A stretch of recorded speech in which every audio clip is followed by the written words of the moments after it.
అండి. అందరికీ నమస్కారం. Welcome to my channel Sowji thoughts. రోజు కార్తీక పురాణం అప్డేట్ చేస్తున్నాను కదండీ! ఈరోజు క్షీరాబ్ది ద్వాదశి వ్రత కథ కూడా వివరిస్తాను. శ్రద్ధగా వినండి.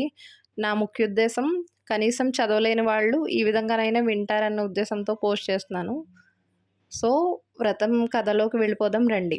పూర్వం ధర్మరాజు రాజ్యం పోగొట్టుకుని తమ్ములతో కూడి ద్వైవతవనమందుండగా అచ్చటికి అనేక ఋషులతో కూడి వ్యాసుల వారు వచ్చిరి.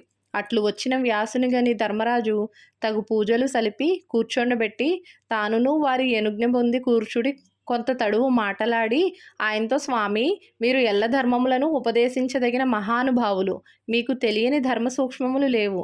మనుష్యులకు సర్వకామములను ఏ ఉపాయం చేత సిద్ధించునో సెలవిండు అని అడగగా, వ్యాసుడు, నాయన, మంచి ప్రశ్న చేసినావు. ఈ విషయంనే పూర్వం నారద మహాముని బ్రహ్మనడగగా అతడు సర్వకామప్రదములగు 2 వ్రతములు చెప్పినాడు. క్షీరాబ్ది ద్వాదశి వ్రతము, క్షీరాబ్ది శయన వ్రతము అని. నా 2 వ్రతములలో క్షీరాబ్ది ద్వాదశి వ్రతమును నీకు చెప్పేదను వినుము.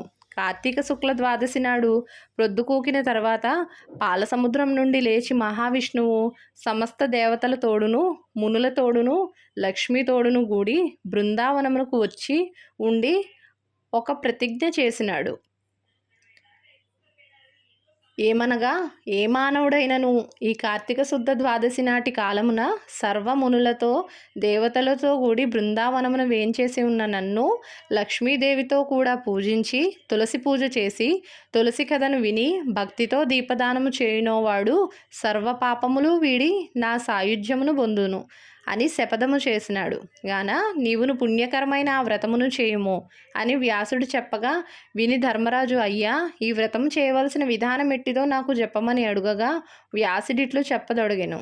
ధర్మరాజా, ఏకాదశి నాడు ఉపవాసం చేసి ద్వాదశి పారాయణ చేసుకొని సాయంకాలమున మరలా స్నానం చేసి శుచి అయి తులసి కోట దగ్గర చక్కగా శుద్ధి చేసి 5 వన్నెల మృగ్గులు పెట్టి పలు విధములను అలంకరించి తులసీమాల మందు లక్ష్మీ సహితుడైన విష్ణువును తులసిని భక్తితో సర్వోపచారములతోనూ పూజించి నైవేద్యమైన తర్వాత కొబ్బరి, బెల్లము, ఖర్జూరం, అరటిపండ్లు, చెరకు ముక్కలు సమర్పించి తాంబూల నీరాజనములొసగి మంత్రపుష్పము పెట్టి పూర్తి చేసి తులసి సహిత లక్ష్మీనారాయణ మహాత్యంను దీపదాన ఫలమును విని అనంతరం బ్రాహ్మణునకు గంధపుష్ప ఫలాదులొసగి తృప్తిపరచి వ్రతము పూర్తి చేయవలెను. ఇట్లే మానవుడు చేసినను ఇష్టముంగాంచును. ధర్మరాజది విని దీపదాన మహిమను చెప్పుమని అడగగా వ్యాసుడు చెప్పుచున్నాడు, యుధిష్ఠిరా, దీపదానము మహిమనెవ్వడు చెప్పగలుగును? కార్తీక శుద్ధ ద్వాదశి దినమున బృందావన సమీపమున దీపదానము చేయవలెను.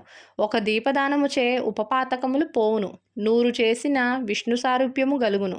అంతకెక్కువగా చేసినా నా ఫలము నేను చెప్పలేను. భక్తితో 1 ఒత్తితో దీపం పెట్టిన బుద్ధిశాలి అగును. 4 ఒత్తులు వేసి వెలిగించిన రాజగును. 10 వేసిన విష్ణు సాయుధ్యం నొందును. 1000 ఒత్తులు వేసినచో విష్ణురూపుడగును. ఇది బృందావనంలో చేసిన ఎడల కురుక్షేత్రమందు చేసినంత ఫలము కలుగును. దీనికి ఆవు నెయ్యి మంచిది, నువ్వుల నూనె మధ్యమం, తేనె అధమము, ఇతరములైన అడవి నూనెలు కనీసం ఆవు నెయ్యి జ్ఞాన మోక్షముల నొసుగును. నువ్వుల నూనె సంపదను కీర్తిని ఇచ్చును. ఇప్ప నూనె భోగప్రదం, అడవి నూనె కామ్యార్థప్రదం, అందులో ఆవ నూనె మిగుల కోరికలనిచ్చును. అవిసె నూనె శత్రుక్షయకారి, ఆముదము ఆయుష్ను నాశనం చేయును. బర్రెనెయ్యి పూర్వ పుణ్యమును తొలగించును. వీనిలో కొంచెమైనా ఆవు నెయ్యి కలిసిన దోష పరిహారమగును. ఈ దీపదానముల వలననే ఇంద్రాదులకు వారి వారి పదవులు దొరికినవి. దీని వలన అనేక మహిమలు కలుగును. ద్వాదశి నాడు దీపదానం చేసిన శూద్రాదులను ముక్తిగాంతురు. బృందావనమందక మంటపం గట్టి వరుసగా దీపపంక్తులు పెట్టి ఉన్న ఎవడు చూచి ఆనందపడునో వాని పాపములన్నీ నశించును. ఈ దీపదాన మహిమను విన్నవారు చదివినవారు మోక్షప్రాప్తులగుదురు అని చెప్పగా విని ధర్మరాజు మహానందనమును చెంది తులసి మహాత్మ్యమును చెప్పమని కోరగా వ్యాసుడు చెప్పుచున్నాడు, తులసి మహిమ పూర్తిగా బ్రహ్మ కూడా చెప్పలేడు. అయినను ఆ బ్రహ్మ నారదునకు చెప్పినట్టు చెప్పుచున్నాను. కార్తీక మాసమందు తులసి పూజ చేయువారు ఉత్తమ లోకమును పొందుదురు. తుదకు ఉత్థాన ద్వాదశి నాడైనను తులసి పూజ చేయని వారు కోటి జన్మలు చండాలులై పుట్టుదురు. తులసి మొక్క వేసి పెంచిన వారు దానికి ఎన్ని వేళ్లు పారునో అన్ని మహాయుగములు విష్ణులోకం అందుదురు. తులసి దళములు కలిసిన నీట స్నానమాడిన వారు పాపం వదిలి వైకుంఠమునకు బోదురు. బృందావనం వేసిన వారు బ్రహ్మత్వం పొందుదురు. తులసి ఉన్న ఇంటిలో కాపురం చేయుట, తులసి తోట వేసి పెంచుట, తులసి పేరులు దాల్చుట, తులసి దళం భక్షించుట పాపహరములు. తులసి ఉన్న చోటునకు యమకింకర్లు రారు. యాన్ములే అను మంత్రమును పఠించు వారికి ఏ బాధయు అంటదు. యమకింకర్లు దగ్గరికి రారు. ఈ తులసి సేవయందే ఒక పూర్వకథను చెప్పెద వినుము. కాశ్మీర దేశ వాసులకు హరిమేధ సుమేధలను నిద్దరు బ్రాహ్మణులు తీర్థయాత్ర చేయుచుండి ఒక స్థలంలో ఒక తులసి తోటను చూసిరి. చూచిన తోడనే వారిలో సుమేధుడు భక్తితో ప్రదక్షిణ నమస్కారములు చేసెను. అది చూచి హరిమేధుడితే మని అడిగెను. సుమేధుడు, ఇక్కడ ఎండ బాధగా ఉన్నది, ఒక మర్రి చెట్టు నెండకు చేరి తులసి కథని ఇట్లు చెప్పదొడగెను. పూర్వము దేవాసురులు సముద్రం చిలికినప్పుడు దాని యందు ఐరావతము, కల్పవృక్షము మొదలుగా ఎన్నో ఉత్తమ వస్తువులు పుట్టెను. తర్వాత లక్ష్మీదేవి పుట్టెను. తర్వాత అమృత కలశం పుట్టెను.